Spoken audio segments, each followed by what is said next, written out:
Horizon PhD, une série Papa PhD propulsée par le Fonds de recherche du Québec.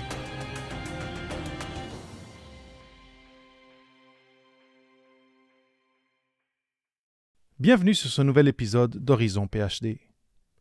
C'est quoi la diplomatie scientifique? C'est quoi une délégation du Québec à l'étranger?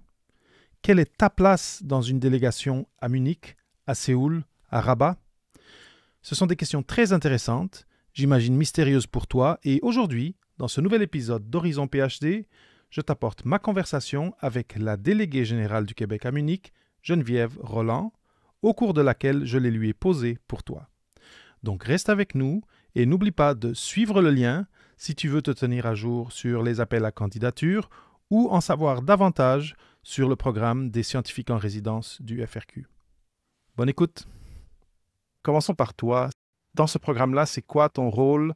Et peut-être aussi nous parler un petit peu de ton historique. Comment est-ce que tu t'es rendu à faire partie de ce programme-là? En effet, donc j'ai un rôle à jouer dans l'accueil du ou de la scientifique en résidence, puisque dans le fond, le poste, le mandat est de travailler au sein de l'équipe de la délégation générale du Québec à Munich, donc qui est une équipe de 20 personnes. On a également une antenne à Berlin.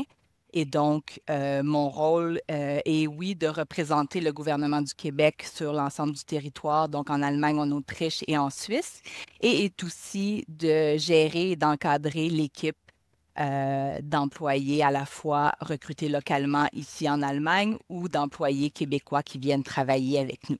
Et donc, le programme de résidence scientifique, ce n'est pas un emploi, c'est vraiment une résidence, une bourse qui est offerte, mais ça s'insère, le mandat est effectué dans mon équipe. Et donc, mon rôle est vraiment lié à l'accueil et à l'encadrement de la personne. La question que se posent, en tout cas les jeunes doctorants, doctorantes avec qui je parle, parce que souvent, en ce moment, ils sont dans un laboratoire de chimie ou bien dans un département de philosophie. Et c'est pas mal opaque, cette idée de diplomatie scientifique, délégation à l'étranger. Tu sais, c'est quoi ma place dans ce type de poste-là? Qu'est-ce que tu peux leur dire pour expliquer un petit peu, c'est quoi la place des jeunes diplômés du doctorat dans les délégations à l'étranger aujourd'hui en 2025? D'abord, je commencerai à répondre en expliquant les objectifs un peu de ce programme-là. Donc, l'objectif est double.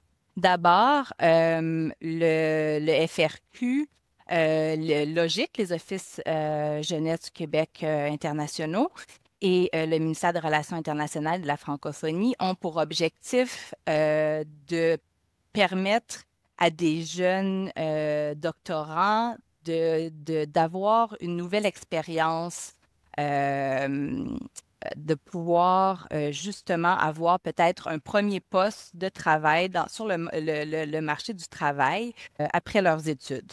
Donc, il y a cet objectif premier-là qui est de permettre de donner une occasion à des jeunes doctorants d'aller sur le marché du travail dans nos représentations.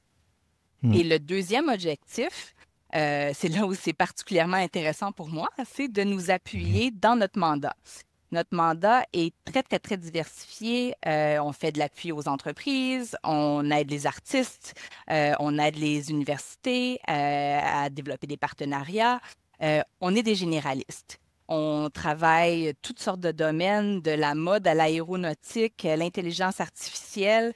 Et donc, pour nous, d'avoir un jeune doctorant nous amène un nouveau bagage, une nouvelle expertise. Et aussi, en général, les gens viennent avec un bagage multidisciplinaire, vont avoir quand même une connaissance générale des sciences qui va être pour nous vraiment très, très, très précieux. Et ont aussi une connaissance de l'écosystème québécois qui nous est bénéfique parce que nous, notre mandat, notre rôle, c'est de faire le pont, de faire le lien entre le marché local où on se trouve et entre le Québec. Donc, on est sur place, on est en Allemagne, on se promène sur le territoire, on rencontre les acteurs allemands, mais donc d'avoir aussi au sein de l'équipe quelqu'un qui connaît bien le milieu académique québécois, pour nous, c'est vraiment très, très, très précieux. C'est quoi le lien entre le milieu académique, comme tu le dis, c'est québécois, et tu as parlé de mode, tu as parlé d'IA, je pense, robotique, tu as parlé de plein de choses. C'est sûr que des collaborations entre départements et entre le laboratoire d'université, c'est quelque chose qu'on connaît dans le milieu académique, mais dans le contexte académique, c'est quoi le différenciateur entre je reste à mon labo et je fais des collaborations avec un labo en Allemagne, ou bien je suis dans une délégation à l'étranger et là, je vais être dans un projet, disons, en mode ou en robotique. Mais là, tu sais, je suis un scientifique en résidence ou une scientifique en résidence. Ben, je pense que ça, c'est la question, je dirais, fondamentale. Euh, c'est le programme de résidence scientifique, ce n'est pas un programme de recherche. Donc, ça, je pense qu'il faut que ce soit très, très clair. Les gens qui appliquent pour ce programme-là doivent savoir que leur mandat ne sera pas de continuer leur projet de recherche. Donc, c'est vraiment la grande distinction. Il faut sortir du milieu académique et il faut être prêt à faire un travail qui est très, très différent. Donc, il y a encore des liens, évidemment, avec le milieu académique, mais le mandat est davantage de voir quels sont leurs besoins en termes de connexion à l'international, quels sont par exemple, les enjeux de la science auxquels une collaboration avec un partenaire bavarois pourrait leur permettre de peut-être réduire certaines difficultés ou certains impacts ou certains enjeux. Mais donc, ce n'est pas de poursuivre les projets de recherche, mais c'est de trouver des partenaires pour des chercheurs qui, eux, ont des projets de recherche. Donc, c'est vraiment une nuance, je pense, qui est fondamentale et qui est vraiment importante à expliquer parce que si un candidat s'attend à faire de la recherche, à être dans un laboratoire, évidemment, la personne va être déçue parce que ce n'est pas le mandat.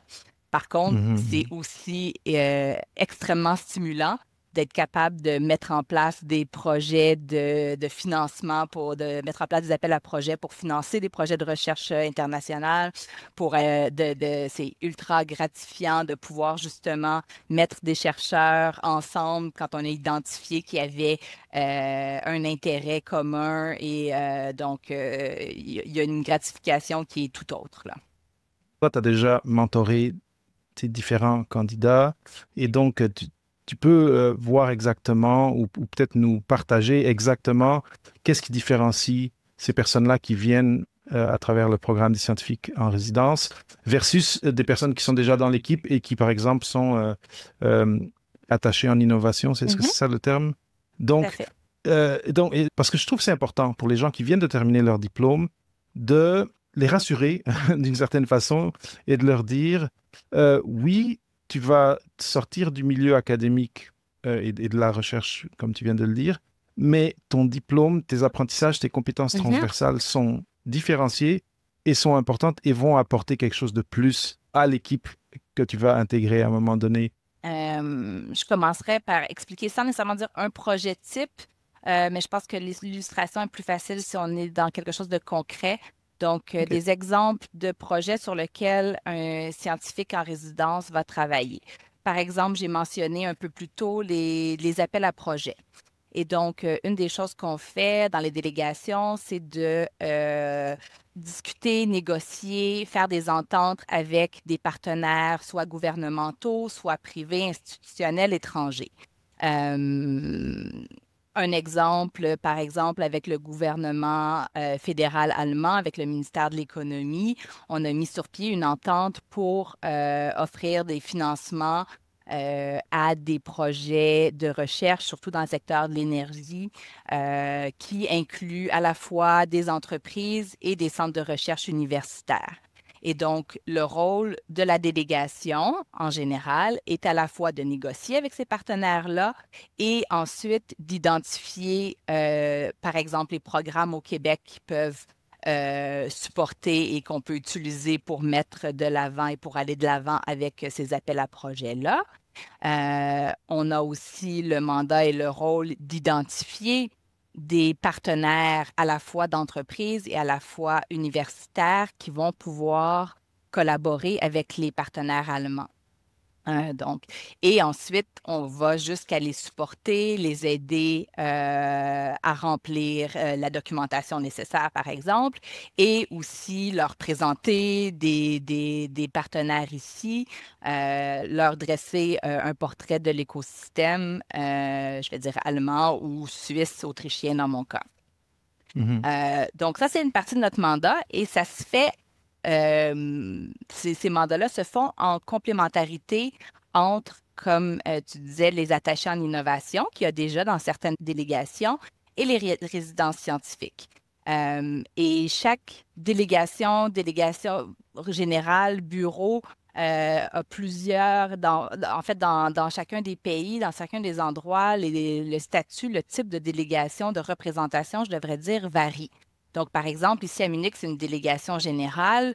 On a une équipe un peu plus large qui couvre plus vaste. Donc, oui, il y a déjà un attaché en innovation qui s'occupe de sciences, technologies, de productivité, de commercialisation des innovations qui a aussi un PhD, qui a une expertise en propre, mais c'est un Allemand.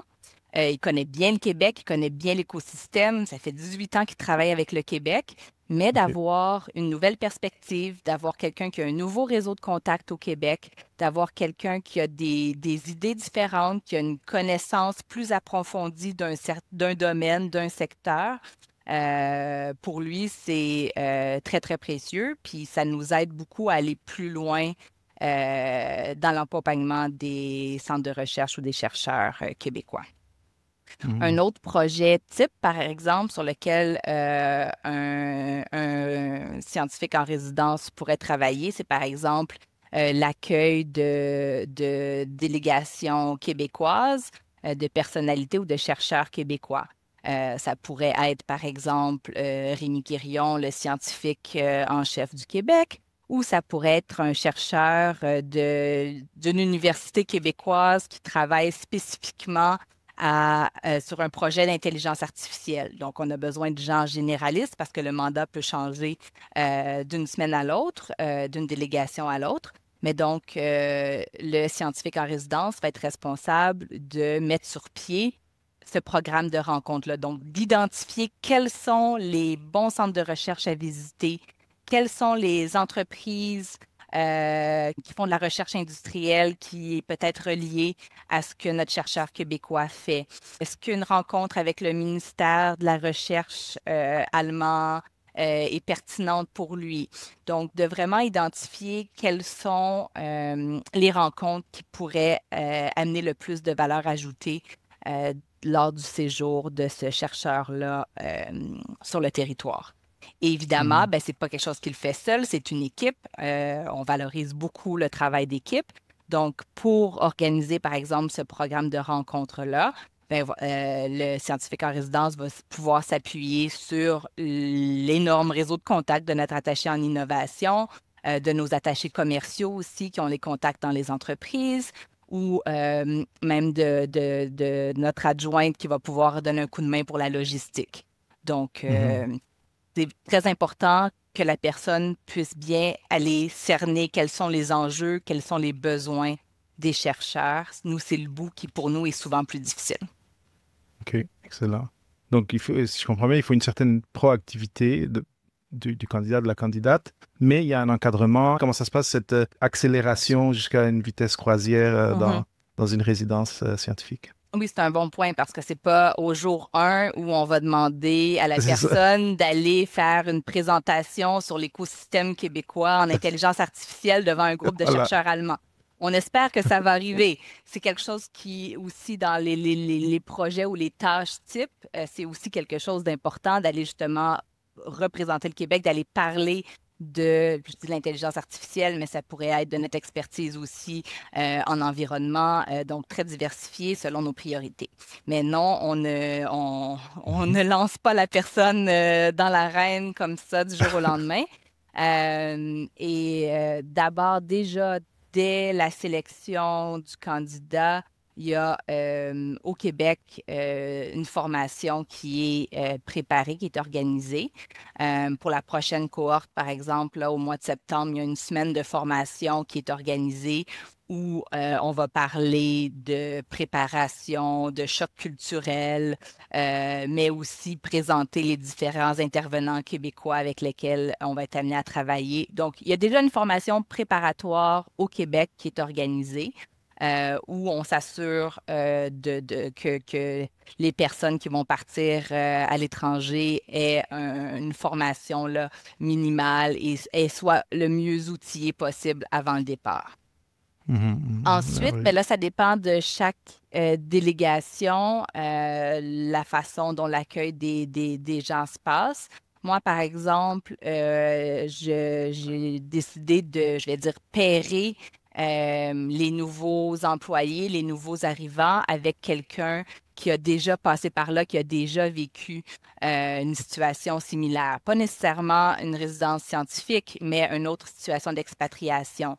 Donc, par OK. exemple, c'est possible que la personne qui arrive ici soit pairée avec un ou une Québécoise qui est venue il y a déjà quelques années, donc qui connaît bien Munich, qui peut l'aider dans son intégration, dans sa vie quotidienne, qui comprend cette réalité-là de l'expatriation. Donc, pour moi, c'est important que moi, je suis disponible, je suis là, je vais offrir le meilleur encadrement possible, mais je trouve ça aussi important qu'il y ait quelqu'un d'autre, un collègue avec qui des fois on va travailler de près ou peut-être moins, mais au moins qu'il y ait une ressource qui soit disponible pour répondre à des questions, des fois un peu personnelles, où je peux trouver le meilleur médecin ou donc de l'aider du côté plutôt adaptation, vie Ben, personnelle.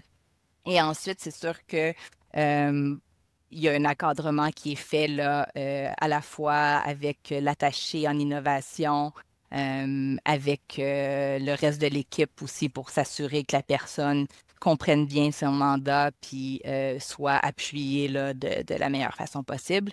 Et il y a aussi des suivis qui sont faits à partir du Québec avec les OK. différentes personnes en résidence pour s'assurer que l'adaptation culturelle se passe bien, là. Et OK. Mais l'adaptation des milieux, parce qu'on en a parlé beaucoup. Il y a le choc culturel, mais il y a aussi cette Mhm. adaptation-là et cette transition entre le milieu académique et le milieu diplomatique, par exemple. Mais oui, merveilleux. Mais c'est rassurant. Et puis c'est un bel encadrement. Mais oui, cette idée d'avoir quelqu'un qui a vécu, tu sais, qui a vécu la même chose il y a 5 ans, ou etc., Mhm. et qui peut nous montrer, oui, un peu nous montrer le chemin et répondre à nos questions, ça doit être très, oui, rassurant, comme je disais, pour les candidats. Et je trouve que j'appuie le concept C'est une bonne parce idée. que C'est une bonne idée, j'ai oui, eu. oui, mais c'est une très bonne idée. Là, et parce qu'en plus, tu sais, si on parle, quand je parlais de ton trajet, tu as été à Séoul, là, tu es, à Munich. Euh, j'ai interviewé Anne-Marie Pilote Mhm. et elle parlait d'apprendre la langue. Et c'est une question que j'ai pour toi. Est-ce qu'il y a une attente à ce qu'on apprenne la langue de la place? Par exemple, si je vais à Séoul, est-ce que je vais apprendre le coréen? Comment ça se passe? Ça, c'est quoi le... Y a-t-il un Mais mandat? Anne-Marie est effectivement un très beau modèle dans cette perspective. On a travaillé pas très longtemps ensemble. On s'est côtoyés quand même quelques mois et donc Hmm. Anne-Marie a impressionné énormément toute l'équipe en apprenant l'allemand. Bon, peut-être pas de façon couramment, elle faisait pas ses présentations en allemand évidemment, mais puis c'est ce que j'ai constaté aussi dans mes différentes affectations. Simplement d'apprendre les bases, ça fait toute la différence. Ça rend la connexion beaucoup plus facile. Hmm. Puis, tu sais, je pense qu'on est capable de le comprendre très bien, là. Quelqu'un qui arrive au Québec peut se débrouiller en anglais pour faire des rencontres et pour travailler, mais c'est d'une façon temporaire, mais on va toujours apprécier que la personne fasse un effort et puisse apprendre au moins les bases et avoir une Mhm. conversation euh, minimum, là. Oui, Donc, oui, c'est ce oui. qu'on recommande aussi. La maîtrise de l'allemand n'est pas obligatoire. C'est évidemment un atout. Et par contre, d'avoir cette volonté-là et cette curiosité d'apprendre et de découvrir une autre langue, effectivement, c'est important. Puis ça fait la différence, comme je disais, là, dans le développement de relations. On a aussi la Suisse sur notre territoire, qui est un territoire francophone. Et il y a énormément de collaboration entre les chercheurs québécois et suisses. Donc, il y a ce beau mix sur notre territoire de l'allemand et du français. Ça m'amène à une question qui est en lien avec, est-ce qu'il y a un candidat idéal, une candidate idéale? C'est quoi des traits désirables, à part celui-là, par exemple, d'être curieux, de vouloir apprendre la langue? Je pense que la curiosité, c'est effectivement une qualité vraiment très importante, primordiale. D'avoir cette curiosité-là envers l'autre, envers les différents domaines, donc de vouloir comprendre. Ça implique aussi une capacité d'adaptation. Donc, moi, je pense que c'est pour ça que je suis aussi, ça fait plus que 10 ans que je suis partie du Québec, puis c'est que j'aime être déstabilisée, j'aime pas toujours comprendre qu'est-ce qui se passe. Donc, pour moi, ça, c'est quelque chose qui fonctionne bien. Donc, c'est sûr que cette capacité-là d'adaptation, ça fait partie des qualités, je vais dire, recherchées. Quelqu'un qui est polyvalent.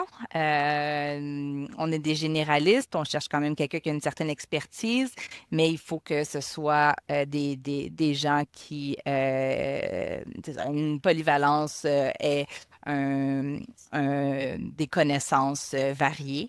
Quelqu'un qui est capable de vulgariser, ça peut être aussi très utile et très important. Je me rappelle avoir assisté à une présentation il y a plusieurs années sur l'intelligence artificielle par une des scientifiques qui faisait une résidence ici à Munich. Et donc, on ne comprenait pas, on ne savait pas. La plupart des employés ici, à ce moment-là, l'intelligence artificielle, c'est un concept un peu abstrait. Donc, d'être capable d'outiller l'équipe, d'expliquer certains concepts. Ça fait partie aussi là, des choses vraiment très, très intéressantes, de pouvoir aussi vulgariser pour expliquer à nos partenaires allemands. Ça peut être aussi faire partie des qualités. Et ben, je pense que tu l'as mentionné, là, cette facilité-là aussi à réseauter, à pouvoir communiquer avec les gens, là. Et donc, maintenant, qu'est-ce qui s'en vient? Qu'est-ce qui peut s'en venir après un passage dans le programme des scientifiques en résidence? Plusieurs possibilités, je dirais.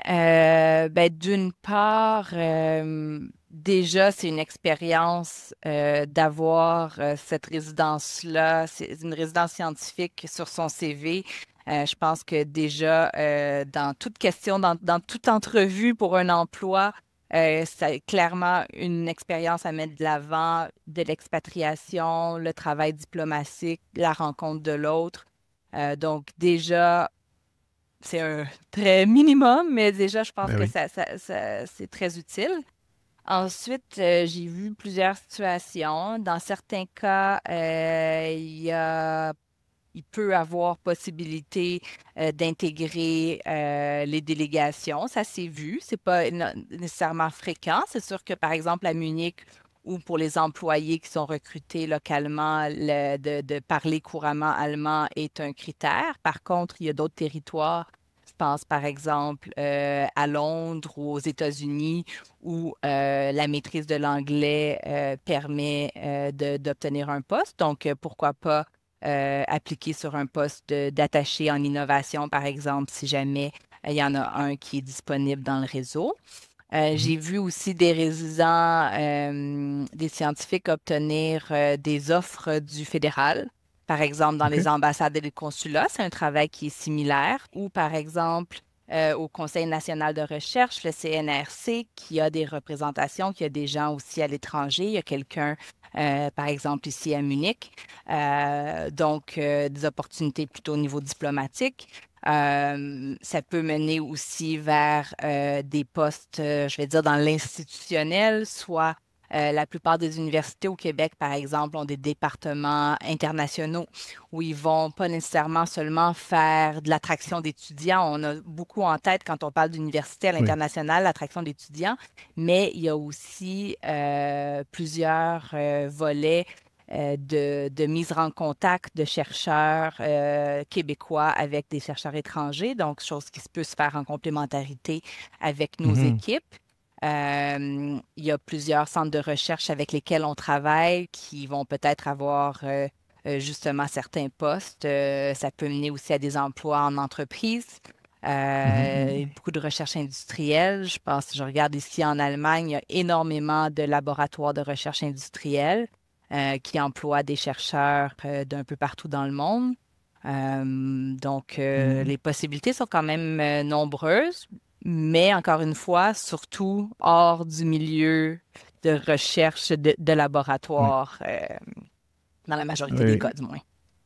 intéressant et je pense que le C'est pas des garanties, mais Non. les scientifiques en résidence ont l'opportunité de, par exemple, organiser des programmes de rencontres pour des recteurs, des vice-recteurs d'université. Donc, évidemment, quand le travail est bien fait, si les chercheurs, les recteurs sont satisfaits du programme, mais c'est sûr qu'après, ils vont Oui. penser davantage à nous quand ils vont chercher quelqu'un pour faire ce type de Mhm. développement-là. Merveilleux. Ben, je suis content que tu reparles de projets spécifiques, comme par exemple ces événements pour les recteurs, parce que ma prochaine question était en lien avec ça. C'est une question pour les personnes qui, euh, qui écoutent, qui sont très motivées par les résultats. Puis la question est la suivante.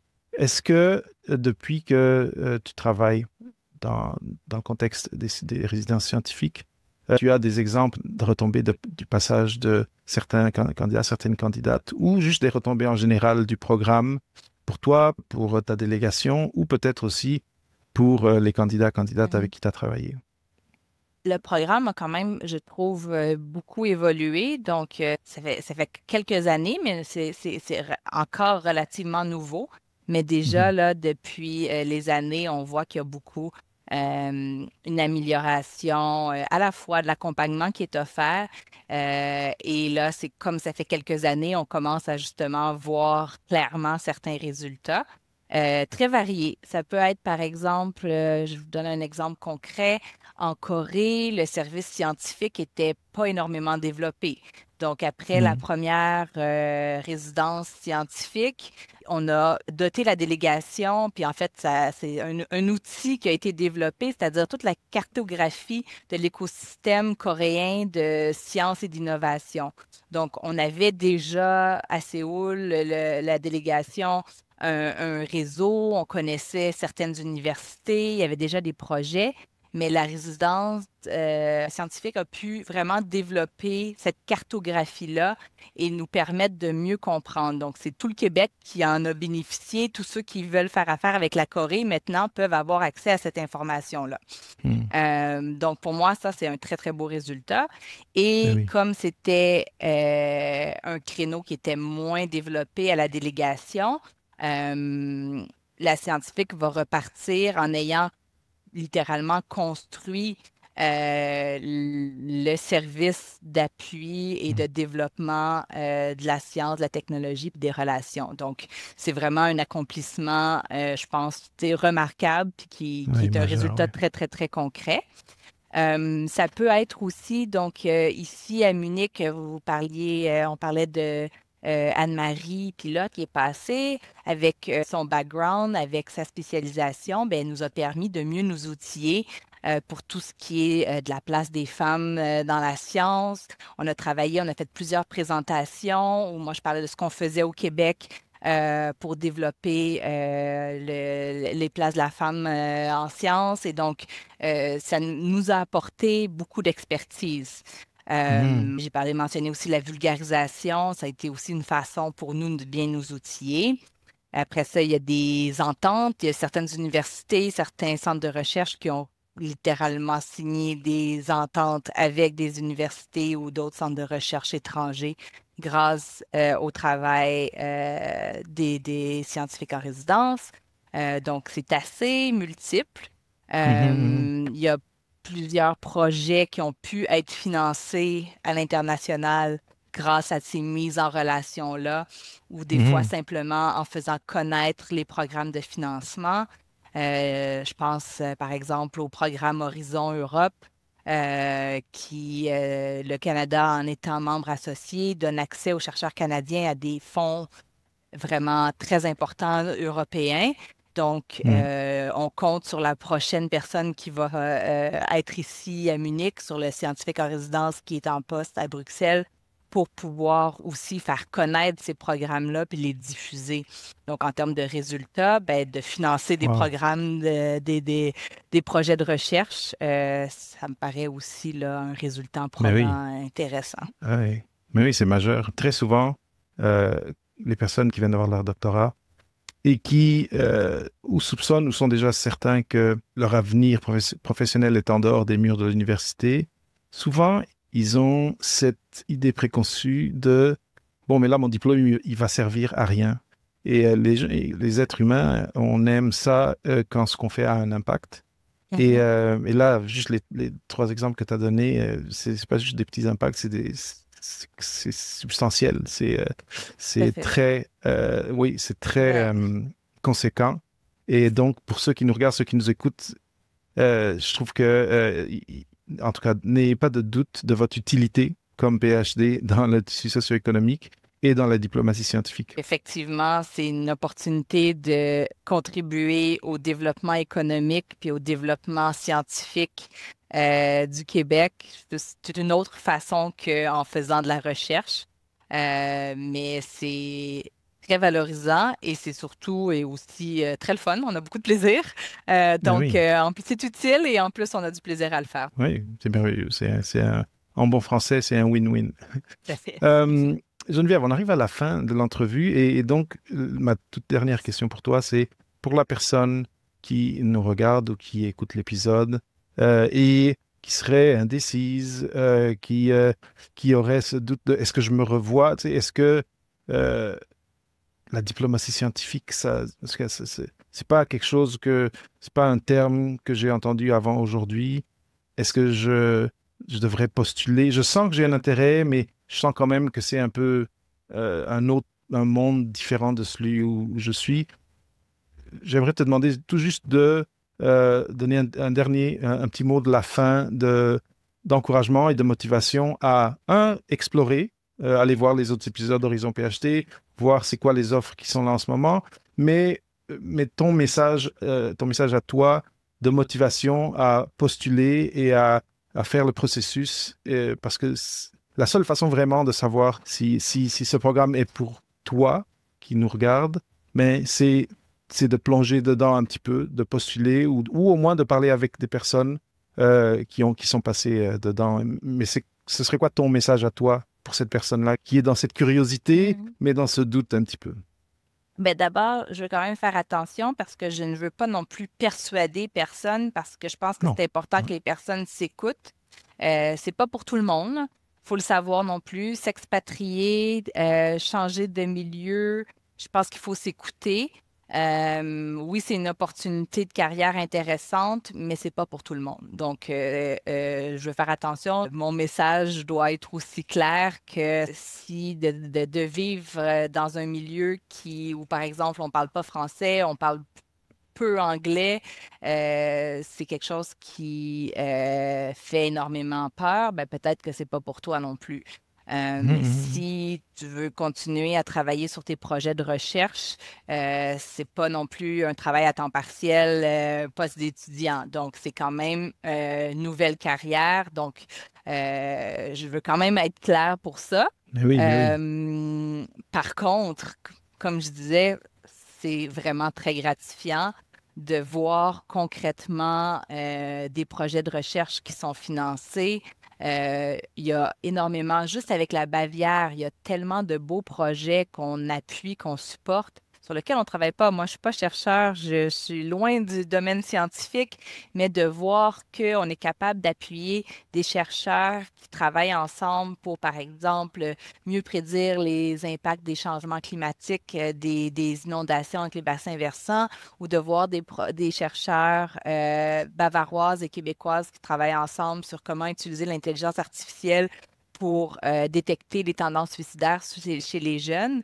Donc, moi, Oh. de pouvoir supporter ces chercheurs-là, de les mettre en lien, de les mettre en contact, leur faire avancer leur recherche conjointe, c'est quelque chose que je trouve vraiment très, très stimulant.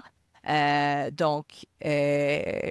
peux imaginer que je suis pas toute seule qui serait très stimulée par ce type de mise en contact, de travail, de relation.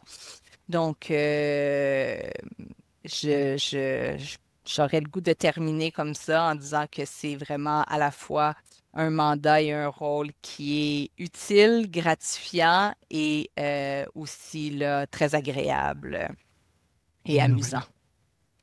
Et amusant, merveilleux. Geneviève Roland, merci énormément pour cette heure de ton temps que je sais est précieux et très contingencé. J'ai vraiment apprécié tout ce que tu as pu partager, surtout tu sais, les exemples spécifiques de projets, de mandats, mais aussi ton point de vue sur le programme et toute ton expérience aussi que tu as accumulée jusqu'à aujourd'hui à travailler avec ces candidates et ces candidats. C'est super apprécié. Je suis certain que ça va aider des personnes à comprendre si, comme tu le disais il y a quelques secondes, si oui ou non ce programme les intéresse, si c'est quelque chose où elles pourraient comme lancer un nouveau pan de leur vie professionnelle. Comme toi, moi, je trouve que c'est très euh, stimulant, c'est très motivant et ça peut être très gratifiant, comme tu le disais. Et pour quelqu'un comme moi qui souvent parle avec des personnes qui ont leur PhD et qui se sentent dans un espèce de, de trou où ils n'ont pas encore trouvé leur place et ils sentent qu'ils ne peuvent pas contribuer, mais tu as clairement partagé tous les arguments pour comment, dans le programme des scientifiques en résidence, on peut contribuer à des choses très importantes, très valides, et dans une temporalité quand même assez courte. On peut commencer un projet et voir le résultat. Et ça, dans l'académique, très souvent, on termine un projet et les résultats viennent des années plus tard. Donc, Effectivement. un grand, grand merci pour ton temps et je souhaite que plusieurs candidats, candidates aient la chance de travailler avec toi éventuellement dans le contexte d'une résidence scientifique. Merci, c'est ce qu'on souhaite aussi. Et Mhm. merci à toi de nous aider à parler du programme, à le faire connaître, à démystifier un peu aussi là, à quoi Oui, ressemble une résidence scientifique dans les représentations du Québec à l'international.